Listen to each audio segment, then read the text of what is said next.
Herman Chinery-Hesse is a classic entrepreneur. He's been called by some the Bill Gates of Africa. He's working on software and technology solutions to connect local entrepreneurs directly with customers and markets throughout the world. His business, like many others in the region, is creating jobs and putting Ghana on the road to prosperity. It's how Hong Kong, the Asian Tigers, and Ireland developed, and Hesse wants to see his native country do the same. I studied manufacturing in Texas State University, and I moved back to Ghana, and I intended to go into manufacturing and figured that I didn't have any money.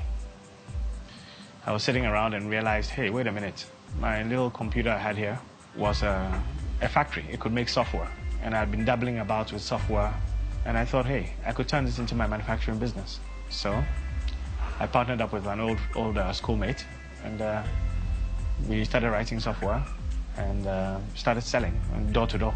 In the early days, hand to mouth. We bought a second computer and we employed one person. We were programming out of my bedroom, sitting on my bed.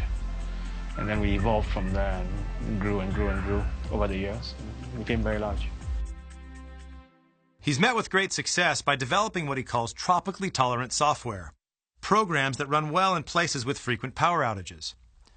But the story he tells is like that of many entrepreneurs in the developing world. Sometimes international foreign aid has been an obstacle to growing his business. There are situations where I've set up a business deal, I'm about to do a trade. I'm going to sell something to a community, I've made an investment, and NGOs will hear about it because it becomes topical, and they find a way to bring aid money and provide it for free. So what happens to my investment? I have to lay off my staff. To a large extent, our governments have been held captive by the donor agencies, the international donor community, who are not, in my view, particularly interested in seeing the growth of local business. When we talk to the government says, hey, we're not allowed to buy with donor money local products. That's just the way it is. It's their money, they decide who gets it. And this has been a big dilemma for us. Politicians, they are more interested in a smile on the World Bank country director's face than the success of my business. For example, 5 of us companies in Ghana got together, local companies, to bid for a contract, a government contract. Now, everything was going very well. We were competent to do the work. Guess what happens? We're bidding against some European companies. One of the companies got their government to loan our government money, very soft loan, for the project. Our folks in the government said, hey, we love you very much. Nothing beats free money. We lost our money. You know what we ended up doing? We ended up working as subcontractors to the Europeans. They gave us the worst part of the business.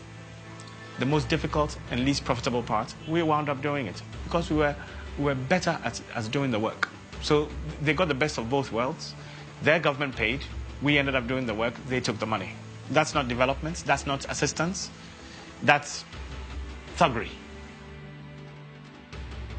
A large part of aid is, of course, a subsidy to the companies that do the work in African countries. I myself worked on such a project, and I saw myself the incredible waste. It was a road project, actually, in Tanzania.